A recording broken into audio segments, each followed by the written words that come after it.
Olá, pessoal, boa noite. Estamos aqui nessa produção de conteúdo maravilhosa que é o nosso podcast Rosa por Elas. Eu sou a doutora Alba Dias, sou mastologista e estamos aqui, eu e meu colega, doutor Diego Souza, oncologista, para bater um papo nesse mês, que é o mês de outubro, que o mês é rosa, outubro rosa, mas o ano deve ser rosa.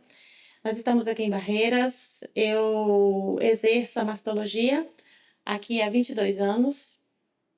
O mastologista é o especialista que estuda as patologias mamárias, mas não só o câncer de mama, mas todas as doenças benignas, malignas, diagnostica, trata, estuda de maneira geral, conduz, faz segmento aos pacientes, orientações, enfim. Então, nós estamos aqui hoje para bater esse papo, para falar especificamente, claro, do câncer de mama, porque nós estamos em outubro, o quanto essa doença impacta na vida das mulheres, o quanto também ela nos preocupa, mas tantas outras questões nos preocupam em relação à condução da própria informação dessas pacientes. Então, boa noite, meu colega, meu amigo Diego. Fale um pouco sobre você, quando foi que você chegou aqui a Barreiras, como é exercer a oncologia clínica no oeste da Bahia. Conta um pouco para nós. Boa noite, doutora Alba. Boa noite a quem está nos assistindo. Espero que vocês gostem do conteúdo, né? Foi planejado principalmente pela doutora Alba com muito carinho, muito amor, para falar Você sobre... também participou desse planejamento. Sim, claro, claro.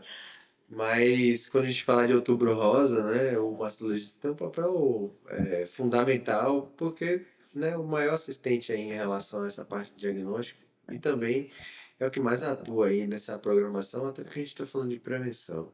Uhum. A minha vinda para Barreiras, né? Eu cheguei a Barreiras há cerca de 3 anos, mediante uma proposta de trabalho, e eu tinha uma perspectiva de sair realmente da capital por questões profissionais e pessoais, né? A vida no interior, para mim, é uma vida com maior qualidade de vida, Sim. né? Uma vida, né, que permite que a gente possa exercer a medicina de qualidade para pessoas que realmente que necessitam ou que nunca tiveram o acesso àquela condição, né, de saúde, aquela condição de tratamento. Acho que eu me sinto muito mais útil no interior do que provavelmente eu seria, né? A gente Sim. fala muito sobre impacto hoje, né? Então, tenho uma certeza absoluta de que o impacto hoje na vida das pessoas é muito maior estando presente aqui no oeste da Bahia. É uma cidade que me acolheu bem, é uma cidade muito acolhedora, é uma cidade de pessoas resilientes e trabalhadoras, prósperas, né? Muito, muito produtiva, Sim. né? E a gente que a gente percebe e a gente não vê isso em todos os lugares. Então, é um ambiente extremamente propício, né, para que a gente possa exercer a nossa profissão especificamente. Uhum. Obviamente, com todas as dificuldades que hoje são menores, né, em relação a 22 anos atrás, Quando eu vim, né?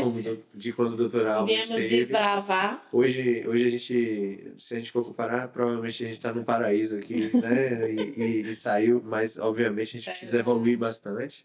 Exato. Mas a gente tem uma condição muito mais favorável agora e de uma celeridade de crescimento muito maior do que, né? Eu estou em Barreiras, como eu falei, há 3 anos, mas essa cidade, em 3 anos, ela mudou exponencialmente, né? Ela há 3 anos atrás, ela não é a Barreiras que é hoje, ela oferece hoje o que ela não oferecia com bastante qualidade há 3 anos atrás. A gente vê que essa região passa por um processo de transformação muito rápido, né?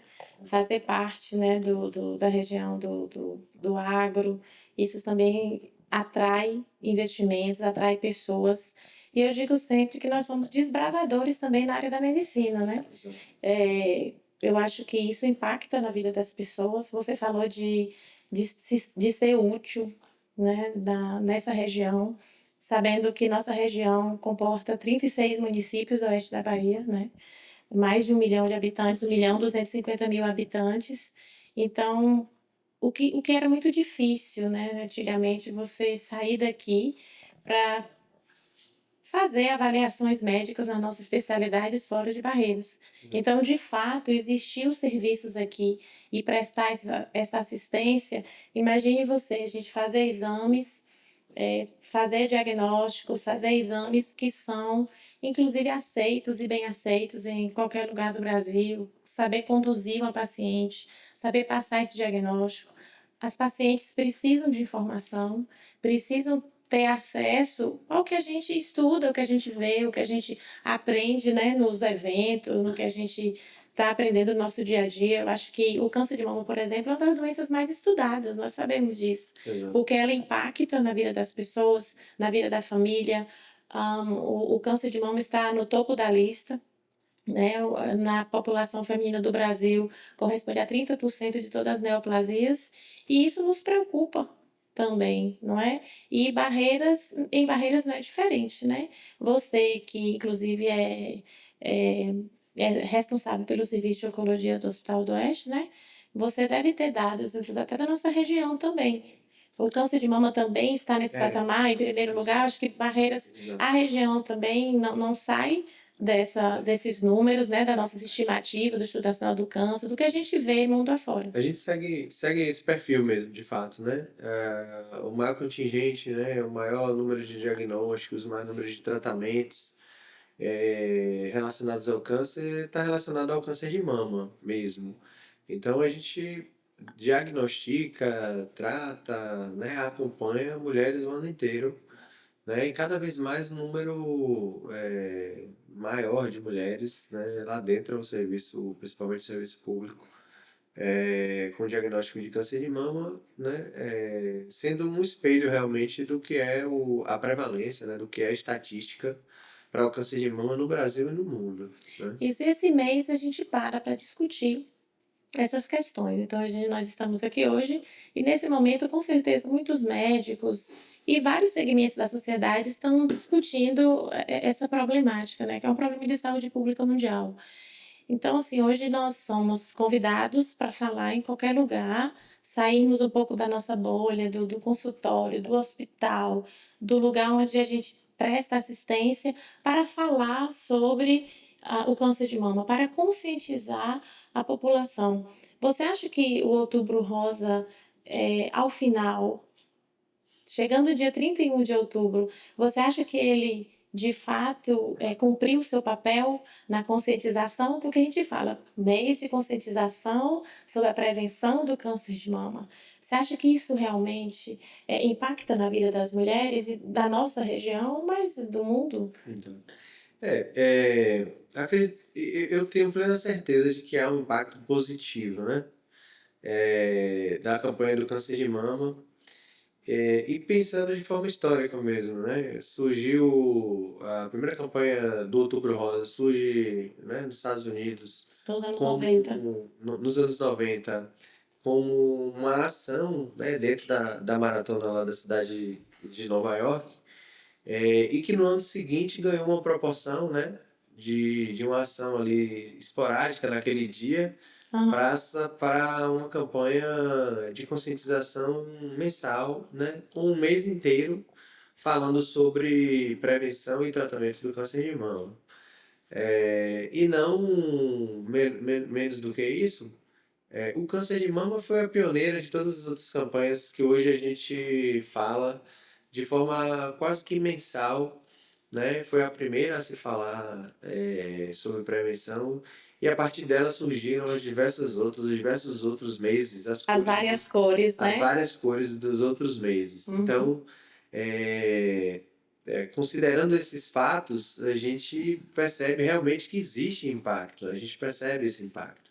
Então, as mulheres, elas têm mais acesso aos exames no mês de outubro, elas têm maior número, né, maior chance e possibilidade de diagnóstico, de encaminhamento mais adequado, né, para os passos seguintes, né, em relação ao seu tratamento e ao seu acompanhamento, né? Mas a gente tem que salientar de que o outubro é somente um momento para a gente chamar a atenção para essa doença tão importante que é o câncer de mama, Isso. que de forma que se não for abordada, né, com educação em saúde, não for abordada de forma adequada, com certeza vai matar muitas mulheres, vai ceifar muitas vidas que poderiam ser salvas, né, com o devido cuidado, né, e com a devida atenção, com a devida disponibilidade da mamografia e principalmente da informação da necessidade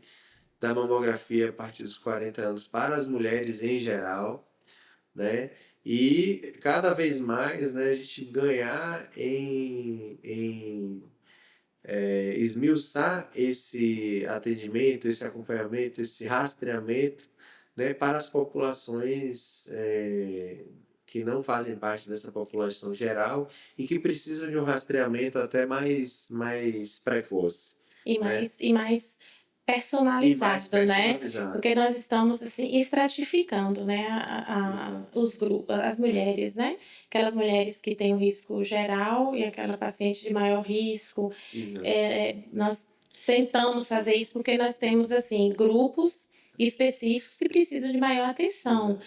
A medicina evoluiu Dar muito. voz a essas mulheres que precisam do rastreamento de forma mais precoce e que, por ignorância até dos profissionais de saúde, têm no sistema público negado o seu exame pela ignorância e pela falta de educação em saúde, pela falta de treinamento, pela falta de informação para até os próprios, por vezes, até os próprios profissionais de saúde. Nós vemos isso no nosso dia a dia. Nós temos pacientes que chegam para nós, às vezes, com tumor, inúmeras histórias, e ela não conseguiu fazer, às vezes, o diagnóstico naquele momento, porque assim, não tinha idade, entre aspas, para realizar a mamografia. Sendo que, nesse caso, nós não estamos diante de uma paciente que tem indicação de fazer uma mamografia de rastreio, mas uma mamografia diagnóstica. Então, assim, são duas coisas diferentes. Se você tem um tumor, você precisa fazer um exame, não importa a idade. Então, assim, precisamos, como eu digo, gritar isso, né, para que as pessoas, e para que as mulheres percebam isso. Agora, muitas vão para o serviço privado com essa história. Então, olha, eu vim porque eu não consegui fazer, eu tinha essa lesão e eu não tinha idade para realizar. Para receber o pedido de fazer o pedido. Então, assim, isso não pode acontecer. Isso impacta negativamente, né, no diagnóstico precoce. Essa mulher vai ter uma outra evolução. E o Outubro Rosa serve para isso também, para chamar a atenção. A gente fala chamar a atenção da mulher, mas chamar a atenção da mulher, de todo o segmento da sociedade, mas chamar a atenção dos filhos, e dos gestores também. Dos companheiros, etc. Isso, e chamar a atenção também para os gestores da saúde, Exato. os legisladores. Por exemplo, nós temos essa situação antagônica aí, né? Nós temos duas linhas: Sociedade Brasileira de Mastologia, Colégio Brasileiro de Radiologia, e o SUS do outro lado, o Ministério da Saúde. O Ministério da Saúde preconizando mamografia a partir dos 50 aos 69, a cada 2 anos. E nós que estamos preconizando, representando aqui a Sociedade Brasileira de Mastologia, e você, a Sociedade Brasileira de Oncologia Clínica, a mamografia a partir dos 40 anos, anualmente. Nós estamos vivendo um fenômeno, inclusive, né, de câncer de mama em mulheres cada vez mais jovens.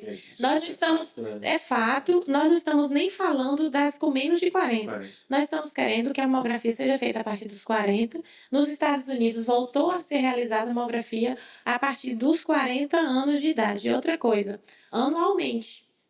Estou com 2 casos desse ano, assim.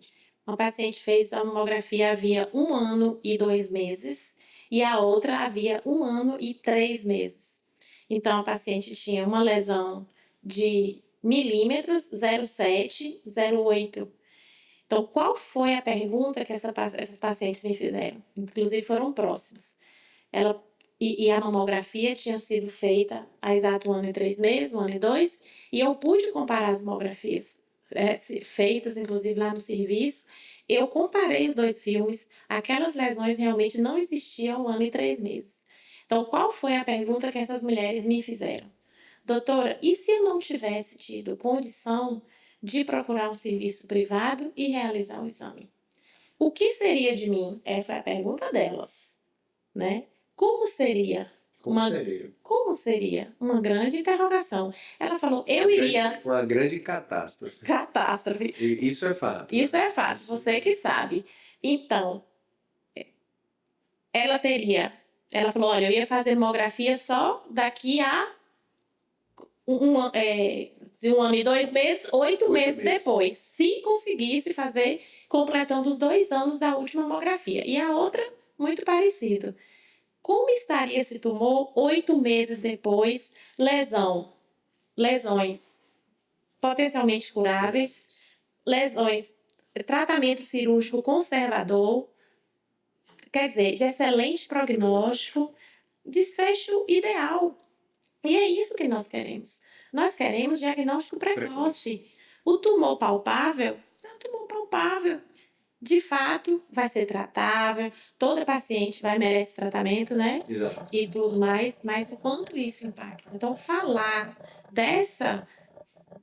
dessas duas condutas que hoje acontecem no Brasil, o que o Ministério da Saúde está preconizando, e olha que a mamografia no SUS é uma mamografia barata, custa R$ 45. Eu acho muito barato para o Sistema Único de Saúde brasileiro. E já que existe uma lei, inclusive, né? Uma lei que diz que a mamografia, toda mulher deverá ser submetida, tem o direito de realizar a mamografia a partir dos 40, e a lei não fala a partir dos 50. Uma lei que diz que é a partir dos 40 anos. Então, isso impacta muito, né, em tudo que a gente vai discorrer aqui na nossa conversa, no nosso podcast. Como é você, enquanto oncologista, conviver também com todas essas incertezas, porque as nossas pacientes levam para os nossos consultórios tudo isso que a gente está falando aqui. É com 50, é com 40, os receios, os medos que elas têm em relação às dúvidas, às incertezas. Você recebe muito isso essa situação no seu consultório? Recebo. Isso é da rotina, né? Além da gente fazer as escolhas sobre tratamento, sobre como fazer o segmento das pacientes, a gente tem um papel fundamental em relação à educação e saúde dessas mulheres. E isso é diário, né? Então, todos os dias, com certeza, a gente fala sobre essas informações e a gente reitera, né? A gente reforça essas informações de que a mulher precisa fazer a mamografia aos 40 anos, né? De que em casos, principalmente em casos de sintomas, né? Em caso de alterações, essa mulher já não é mais uma mamografia de rastreamento, é uma mamografia diagnóstica, e ela deve ser feita independente da idade, né? A gente tenta difundir isso porque essas mulheres são difusoras, né? De informação, né? Multiplicadoras de informação. Então, a educação de saúde ela é fundamental no consultório diariamente. E a gente percebe que, por vezes, mitos, né, e desinformação eles são propagados, e isso é o que mais impacta na vida. Isso impacta também na vida das mulheres. Tem impactado bastante. Tem impactado. Não só a ausência do recurso, por vezes, o recurso às vezes é disponível, né? Como a gente mesmo sabe, a quantidade de mamógrafos é suficiente para os diagnósticos no Brasil. A distribuição ela não é tão bem distribuída, mas pela quantidade existe a possibilidade de diagnosticar todas as mulheres. Mas a desinformação em relação, né, aos riscos e benefícios é o que a gente percebe que no consultório impacta na vida das mulheres. Mulheres que tiveram medo de realizar a mamografia por vários mitos, mulheres que tiveram sua mamografia negada por conta da sua idade, que foi dita a ela que não era a idade de se fazer o exame. Então, isso é diário, né? Isso é interpretações dos resultados. Não falo nem de resultados equivocados no laudo, não é nem isso. Eu falo de interpretações de laudos equivocadas. Uhum. né?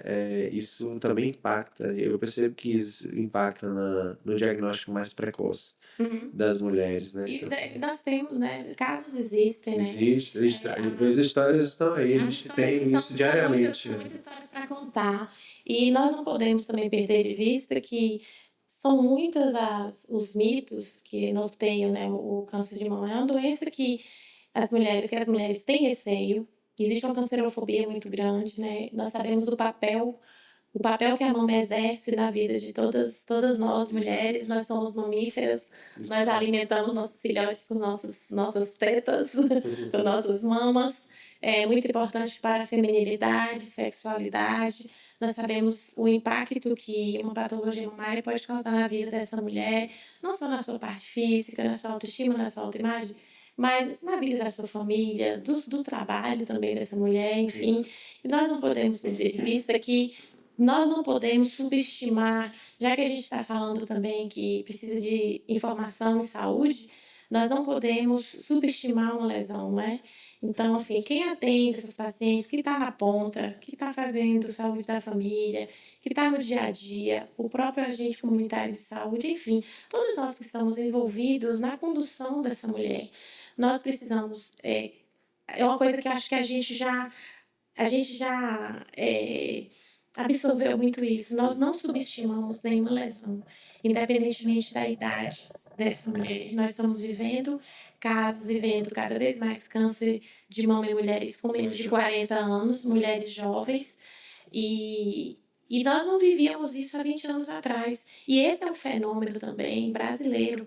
Nós temos mais câncer de uma mulher jovem no Brasil do que na Europa, atrelado também a hábitos de vida. Nós vamos discutir hábitos de vida depois, mas nós temos que a alimentação processada, de alimentos ultraprocessados também relacionados a essa questão. Não temos, talvez, todas as respostas hoje, né, para essa evidência que nós estamos colocando aqui, mas esses números também nos assustam.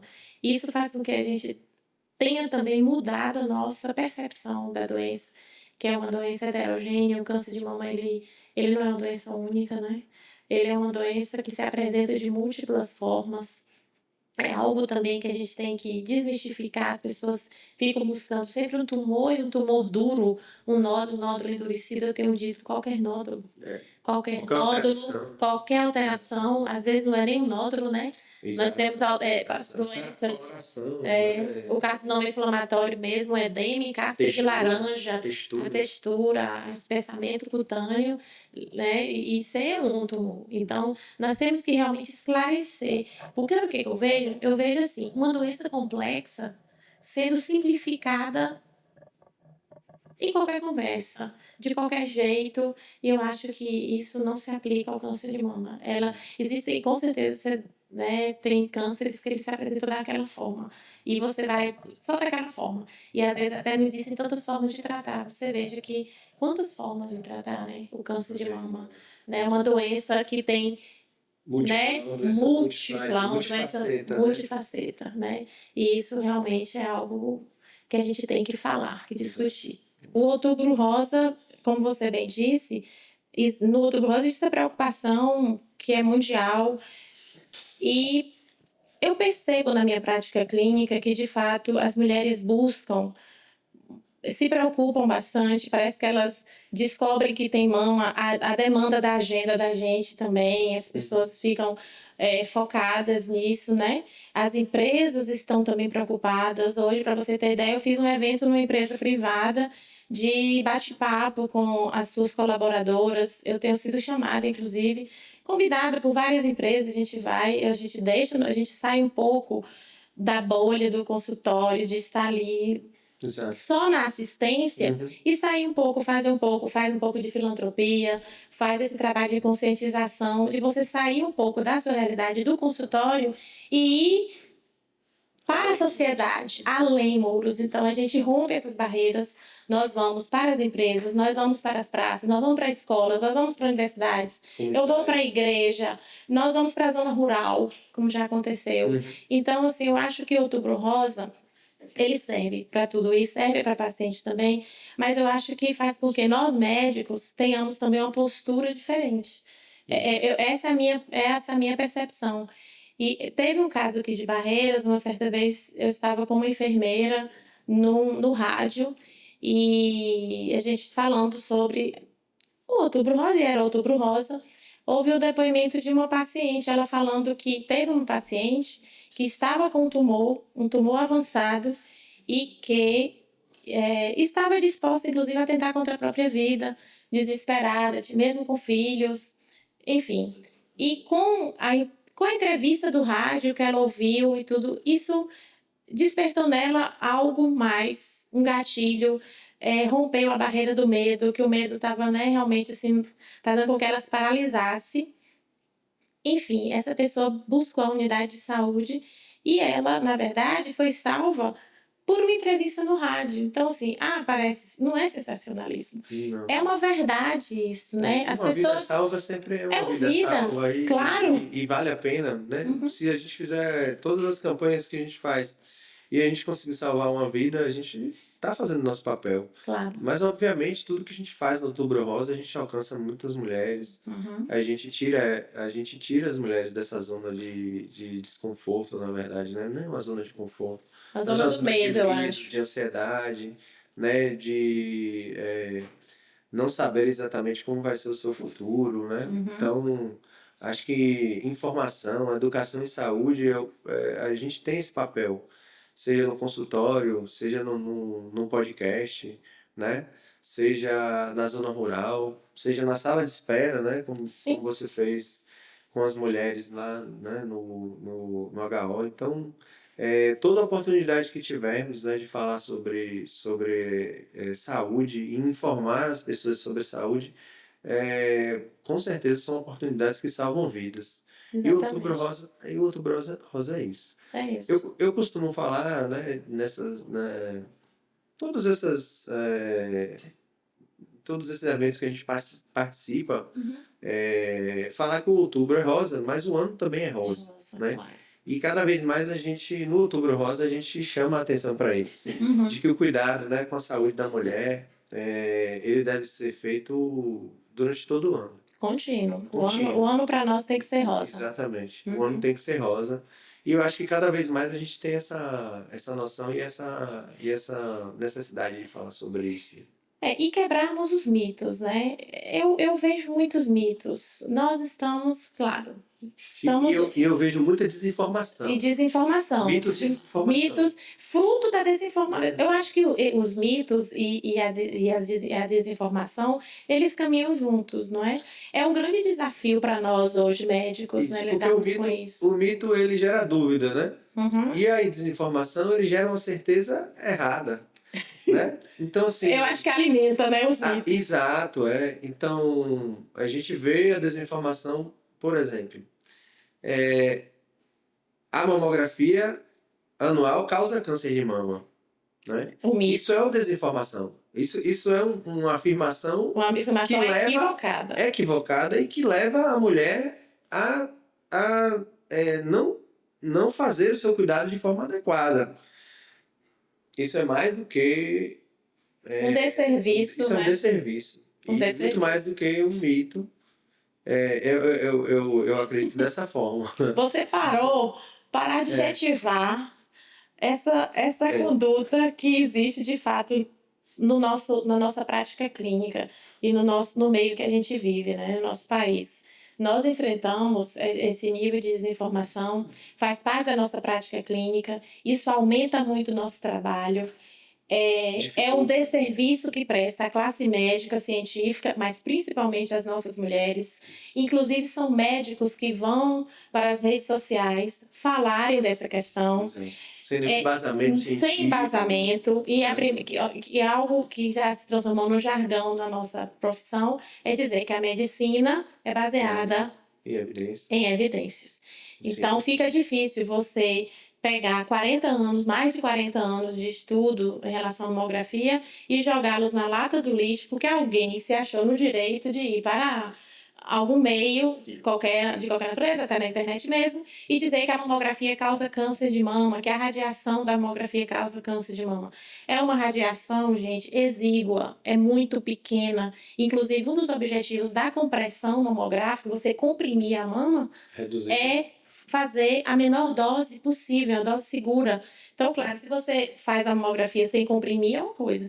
Mas se você comprime, você utiliza a menor dose possível, né, de radiação. Um exame extremamente seguro, rápido. As pessoas podem ficar, às vezes, tem aqueles mitos, vai doer muito. O mito é que vai amassar, que vai modificar a mama. Isso não ocorre. E o ganho com isso é altíssimo. Quantos pacientes nós temos, né, Diego, com diagnóstico de carcinoma do quital in situ, representado por microcalcificações, uns pontinhos branquinhos ali na mamografia, que só ela vê. Então, quando nós fazemos um diagnóstico de carcinoma como esse, de um carcinoma do quital in situ, nós sempre falamos para as pacientes, eu falo, seja multiplicadora da realização da mamografia, porque foi graças a ela que você teve esse diagnóstico de uma patologia curável, de uma condição totalmente curável, que não evoluiu para uma coisa invasiva, um tumor invasivo.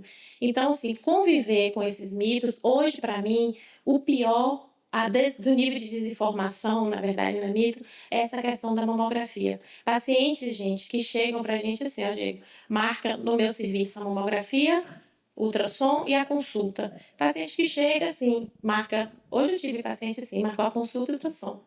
Eu vou ficar um grande tempo para colocar tudo outra vez, explicar a paciente. Ou ela fez a mamografia, tem 1 ano, ela quer só fazer com 2 anos. Existe também essa outra questão que conturba um pouco a nossa vida, esse não pareamento entre o que o SUS preconiza e o que nós, a Sociedade Brasileira de Mastologia, Colégio Brasileiro de Radiologia, e o próprio Colégio Americano de Radiologia, porque os Estados Unidos agora voltou a fazer mamografia anual a partir de 40 anos. Então, primeiro, essa conduta totalmente diferente entre a iniciativa privada e o que se preconiza pelo SUS. Isso cria também uma confusão muito grande, você não acha? Acho. Acho que as pacientes e os próprios médicos também, que não são mastologistas e oncologistas? Exato. São dificuldades, né? Talvez por falta de treinamento, né? Talvez por falta de abordagens do ponto de vista epidemiológico mais adequadas em relação ao que o Ministério da Saúde preconiza.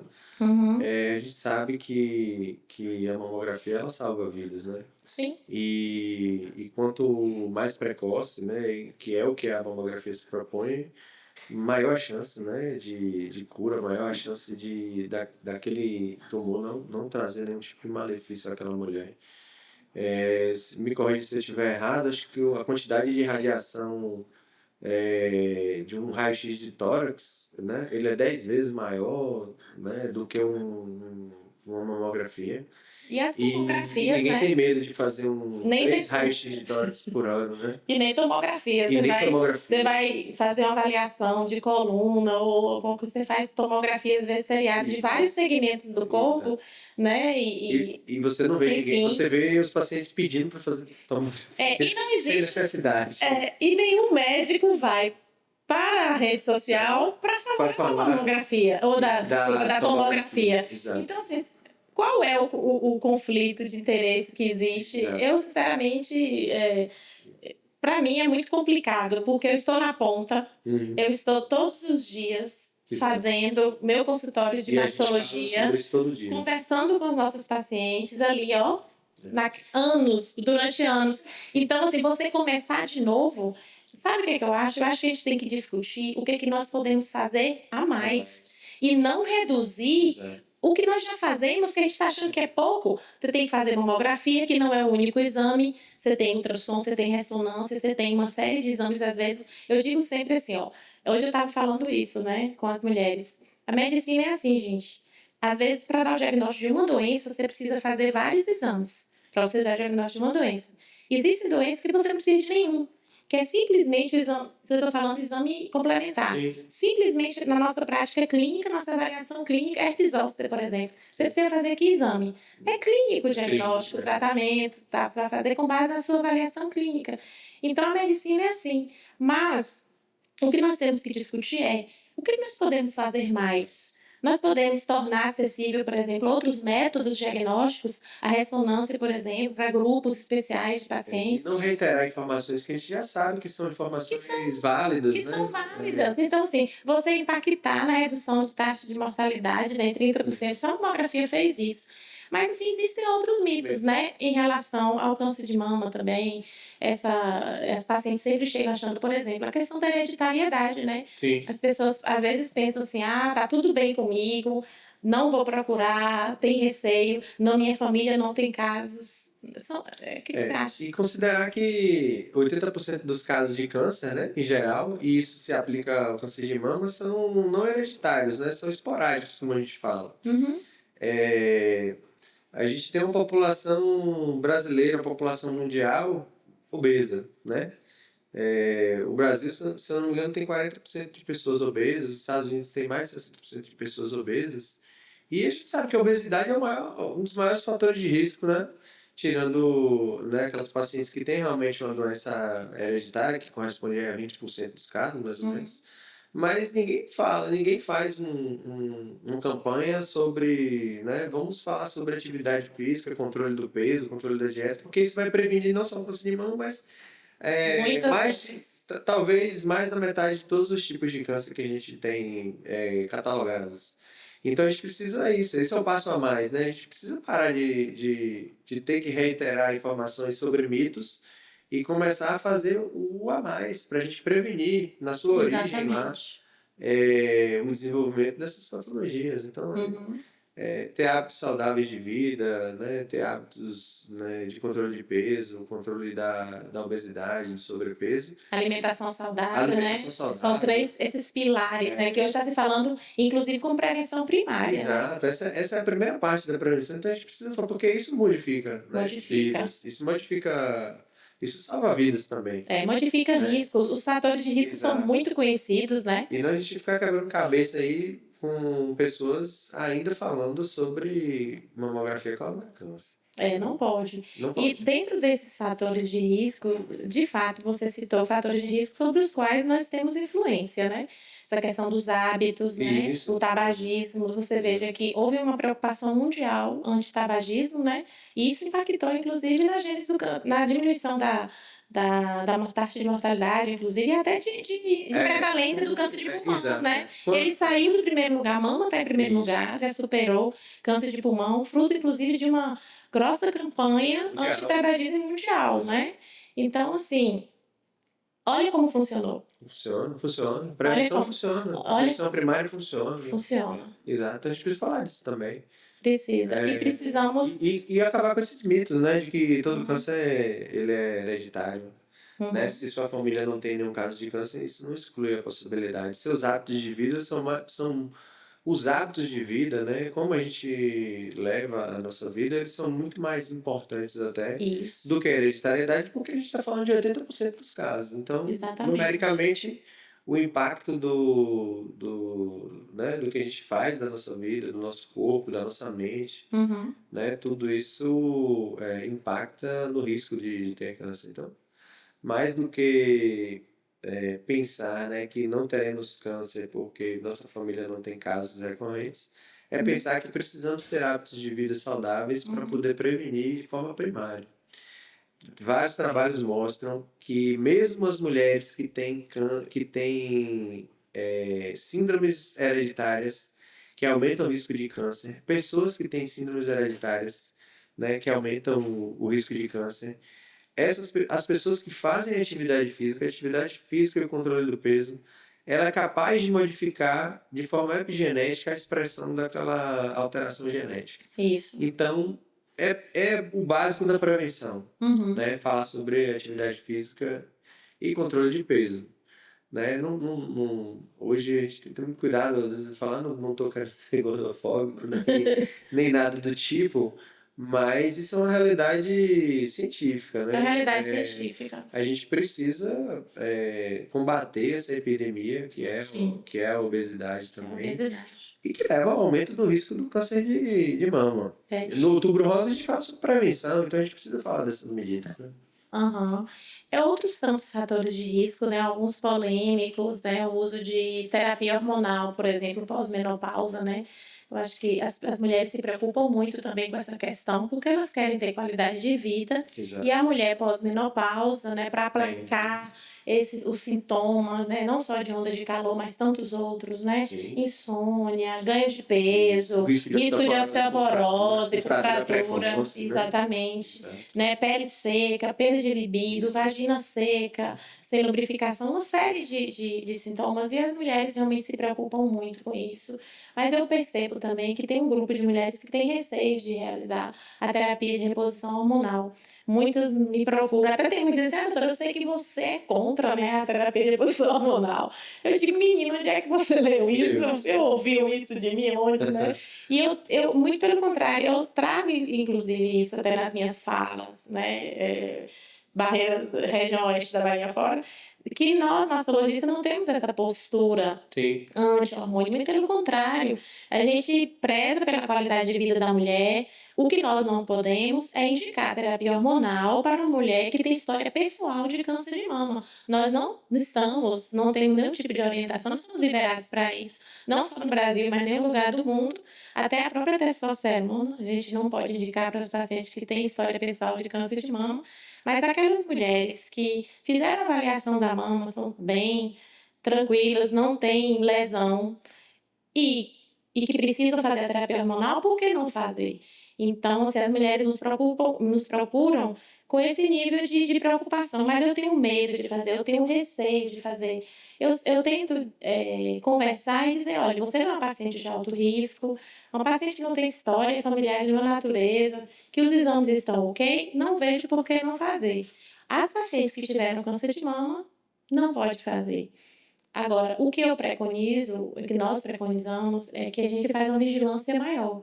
Eu, por exemplo, eu vigio minhas pacientes que fazem terapia de reposição hormonal, mesmo aquelas que não têm nenhuma alteração na minha avaliação. Então, eu faço os exames, mamografia, ultrassonografia, ok, examino. Eu peço que a gente faça, com 6 meses, nós possamos reavaliar. Então, eu faço uma nova consulta, ultrassonografia, mantenho uma mamografia anual, e assim a gente segue, né, fazendo uma vigilância maior, porque nós sabemos que tem realmente uma elevação de risco. São estudos mais antigos, do início dos anos 2000, com hormônios diferentes. Talvez hoje nós tenhamos mais hormônios bioidênticos, outras moléculas, mas ainda assim a gente, para os pacientes que têm história pessoal, nós não temos essa indicação de usar. Como é para você lidar com isso? Para as nossas pacientes que têm câncer de mama e que vão passar você fazer o tratamento, né? Adjuvante, ou não importa, neoadjuvante ou adjuvante, e ter essa conversa com o paciente, porque é um momento assim, desde o momento em que eu avalio uma paciente e que ela já tem uma lesão suspeita, até para você ter ideia, até o uso de contracepção hormonal, anticoncepcional, ali a gente já suspende, né? A gente suspende a pílula contraceptiva, né? Então, como é para você lidar com isso, com as pacientes, essas queixas, múltiplas queixas, e nós ficarmos de pés e mãos atados em relação à terapia hormonal? É. A, a terapia de reposição hormonal cai naquela grande sacola de alguns mitos também e desinformação. Uhum. Médicos super especialistas, né, que são oncogeneticistas e trabalham nessa parte da área de mama, com mulheres que têm alterações genéticas identificadas e que têm um risco elevado para câncer de mama. Alguns médicos, né, isso eu já presenciei em congresso, em algumas conversas. Alguns médicos, eles têm até a possibilidade de fazer essas indicações em pacientes muito bem selecionadas. Um exemplo, né? E um exemplo que foi bem emblemático para mim. A mulher, ela tinha uma alteração do BRCA, mas ela era triatleta, 2% de gordura, fazia atividade 2 horas e meia por dia. A vida dela, toda compensada, alimentação saudável, rica em fibras, todos os fatores protetores possíveis e identificáveis se sobrepunham até ao risco ali do câncer pela alteração genética, e ela fazia a reposição manual dela. Obviamente, isso é um caso bastante específico de uma pessoa que se consultava com um ultra especialista, né? E ela teve o diagnóstico de câncer Ela de mama? ainda não tinha o diagnóstico de Mas câncer ela de era mama, portadora do BRCA. da mutação. Portadora do BRCA. Então, assim, é mito, né, que a terapia de reposição hormonal não pode ser realizada Para quem tem. em casos assim, para todas as mulheres o risco de câncer de mama vai se sobrepor. Não, isso é mito. Até 10 anos de uso da terapia de reposição hormonal é seguro, o aumento do risco ele é muito baixo. E para a gente ter mais segurança ainda, a gente recomenda no máximo 5 anos, que é uma margem de segurança extremamente, vamos dizer, vou ser redundante, extremamente segura. Os estudos mostraram, né? Exato. Eles acompanharam 5,6 anos. Exato. Depois da diagnóstico. Então, assim, é muito seguro, né? E os benefícios em relação à saúde da mulher, eles são inquestionáveis, né? Mas nós estamos falando das pacientes que tiveram câncer de mama. Essas pacientes realmente, assim, a gente não consegue, a gente tenta manejar com outras medicações não hormonais. Tratar cada sintoma separadamente, né? Até fitoterápicos, assim, que não tem, que tem uma possibilidade, né, de aumento da produção de estrógeno e tudo. A gente tem receio de utilizar em alguns momentos. Fitoestrógeno. De fitoestrógeno, exatamente. Então, é uma situação em que a gente tenta manejar com outras medidas. Sim. E eu reitero a questão da atividade física. Isso. É tão importante, né? Porque essa fase do tratamento, até do pós-diagnóstico e o pós-tratamento, né, seja ele com aquelas mulheres que precisam de químio, precisam de hormonoterapia, os efeitos colaterais levam, né, a dor articular, né, levam a fogachos, levam a todos aqueles sintomas que você comentou. E a atividade física é um dos principais modificadores dessa situação. Não só sobre leitura, né, mas no dia a dia, a gente vivencia isso no dia a dia. E aquelas pacientes que conseguem, obviamente, começar a fazer a sua atividade física regular, elas voltam melhores sem uso de nenhum tipo de medicação. Isso ajuda. Obviamente que tem aquelas, né, que fogem a curva um pouco mais e vão precisar de uma atenção maior.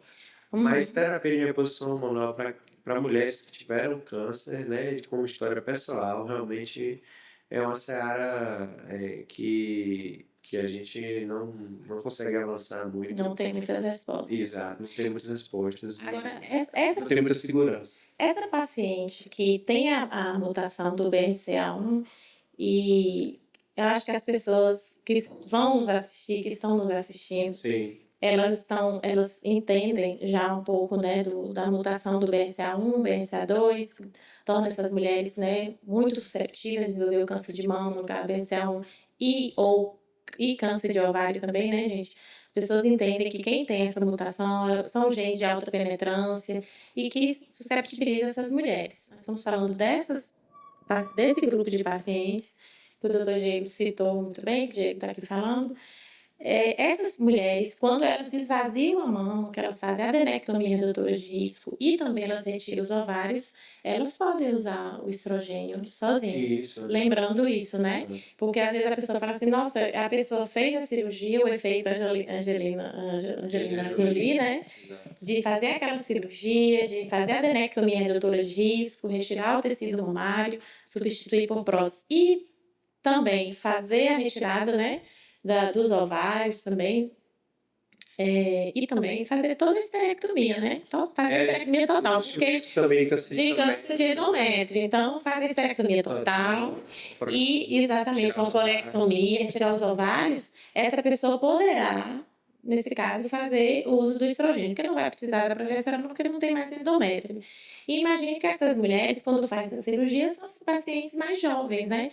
É, com menos de 45 anos, é sugerido fazer, né? Retirar os ovários. Então, assim, imagine como ficaria a vida dessa mulher, que já está sem a mama, né? Claro que ela fez a reconstrução, e ainda ficar sem nenhum tipo de reposição, né? E jovem, porque ninguém vai esperar completar 50 anos, retirar, fazer a adenectomia, né? A cirurgia redutora de risco, quando a paciente já está numa idade, quando ela está mais madura, claro que o risco dela é tão alto que, com certeza, geralmente as pacientes que têm o BRCA1, elas vão ter tumores até uns 42 anos de idade, por ali, né? 50 anos, A gente sabe. grande parte Já teve. já se expressou de Já alguma se, forma. já se expressou de alguma forma.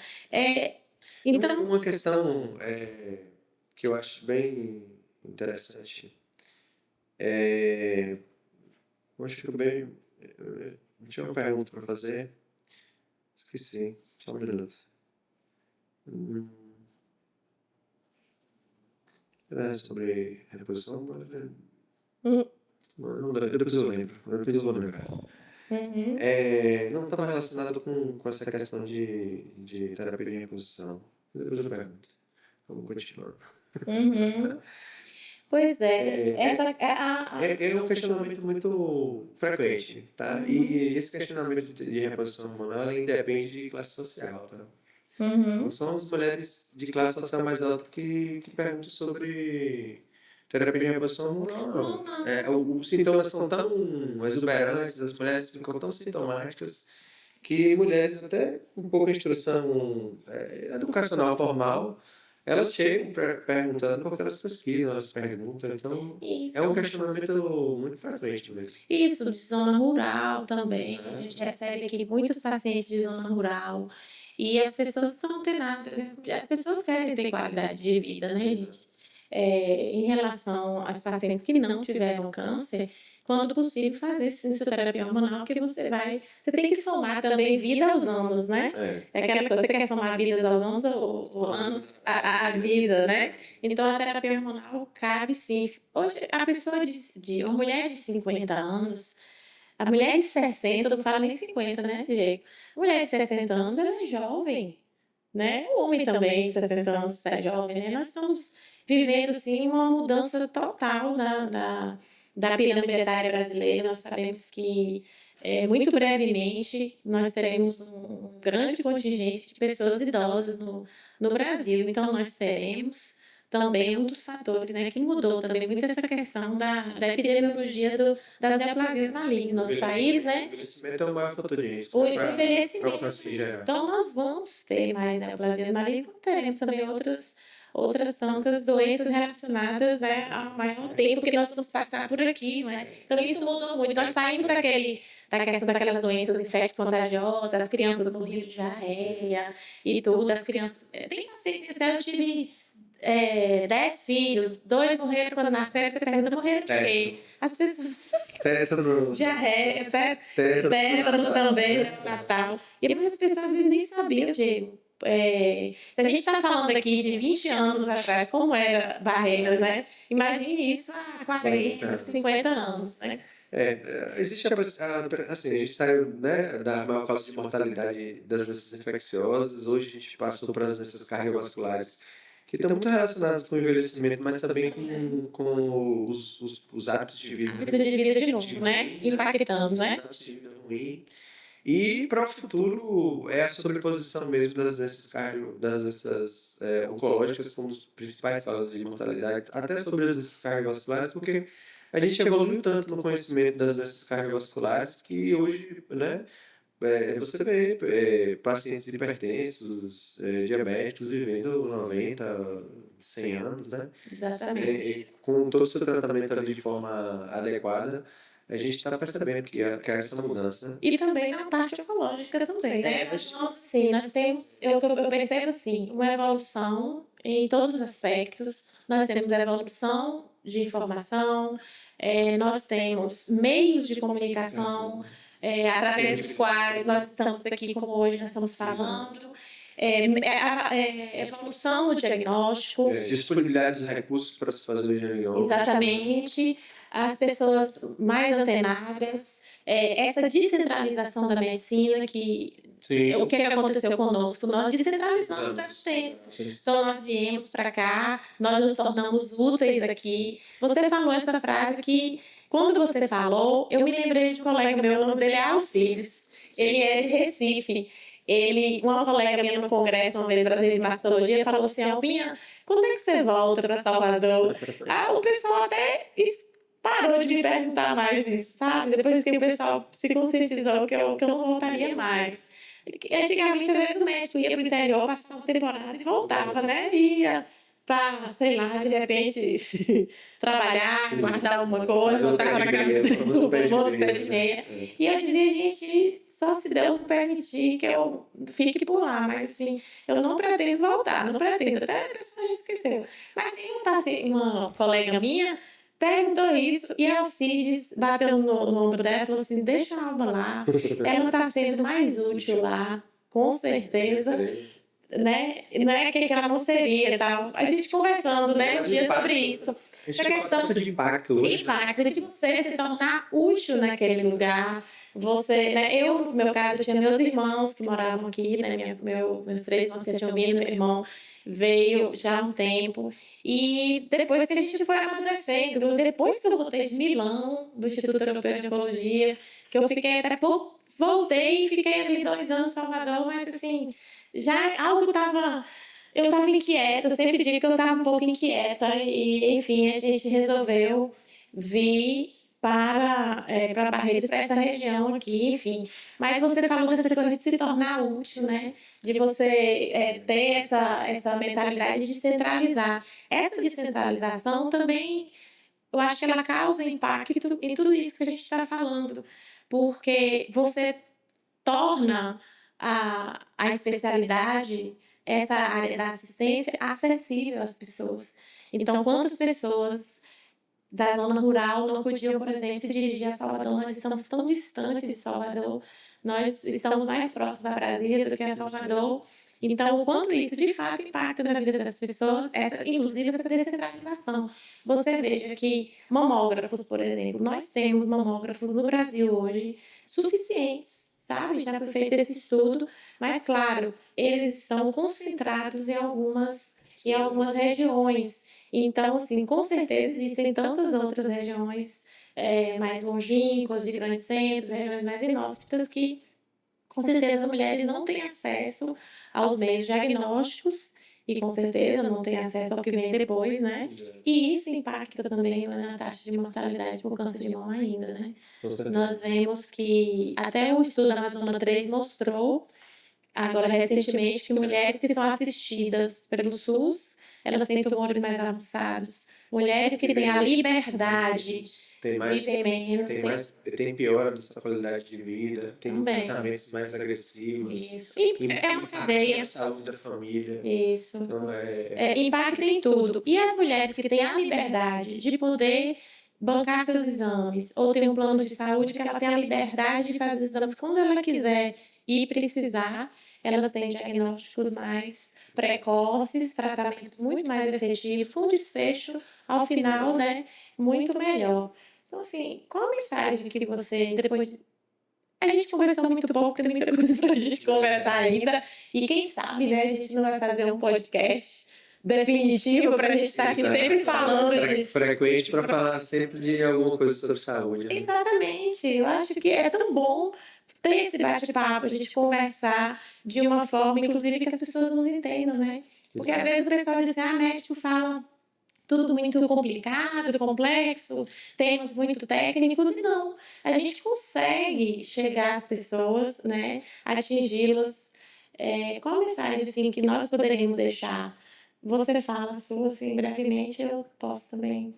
Para as mulheres da região oeste da Bahia, que está do nosso Brasil e do mundo, em relação a tudo que a gente discutiu em relação ao câncer de mama. Em relação especificamente, né, à saúde da mulher, né, que a gente chama a atenção até no Outubro Rosa, é que não deixe de se cuidar, né? O autoexame ele não é suficiente para fazer a gente nem tenta se referir mais como autoexame hoje, né? A gente fala sobre autoconhecimento, né? A mulher deve sim conhecer seu corpo, seu próprio corpo, isso dá sinais, né? De alterações, mas a gente não estimula o autoexame. O autoexame ele é estimulado para o autoconhecimento, mas ele não diagnostica o câncer de mama com mamografia. Mas isso reforça a necessidade de cuidado, né? Do autocuidado, o cuidado com a saúde. Sim. Se o recurso ele não é disponível, corra atrás do recurso, brigue junto, né, ao poder público, exija de quem é responsável para que o recurso fique disponível de alguma forma. Isso faz parte do cuidado em saúde também. Não se deve negligenciar os sintomas, né? Não se deve negligenciar a necessidade da consulta médica, principalmente a partir de determinada idade, que é necessária a consulta médica anual para quem quer que seja. Então, brigar, lutar pela assistência médica de qualidade e constante e frequente é um ato de cidadania, né? Sim. E isso pode não impactar de forma tão direta naquele primeiro momento, mas vai impactar vidas, né? Quando essas ações elas são efetivadas, né? E o que é adquirido, muito raramente é perdido. Então, a gente briga, né? Você briga bastante para a difusão, né? Da disponibilidade, né? Dos exames, para a disponibilidade dos diagnósticos, né? Das condutas diagnósticas. Você briga por isso. E o que você deixa de legado, e o que você consegue, você deixa de legado para o futuro. Então, a gente deve sim batalhar, brigar. A mulher deve sim brigar, né? Nas instâncias adequadas para ter uma melhor assistência, para ter uma boa assistência. Isso não é favor, né? Isso é direito, né? As mulheres, como você mesmo citou e bem citou, existe a lei da mamografia, elas têm direito ao seu exame. Então a gente tem que correr, a gente precisa brigar pelos direitos, né? A gente precisa sair de alguma forma da zona de conforto. E a ausência do exame, a ausência do método, a ausência do aparelho, ela não prescinde, né? Ela não é fator exclusivo para a gente se acomodar e não correr atrás para isso. Muito Eu bem. acho que isso é o que é mais importante. Fundamental. Fundamental. Muito bem. É isso mesmo. Acho que a mensagem que nós deixamos é do autocuidado, é autoconhecimento. Não fique em casa achando que você sozinha vai ser capaz de diagnosticar um tumor de mama. Exato. Não. Procure ajuda médica, cuidado com os mitos.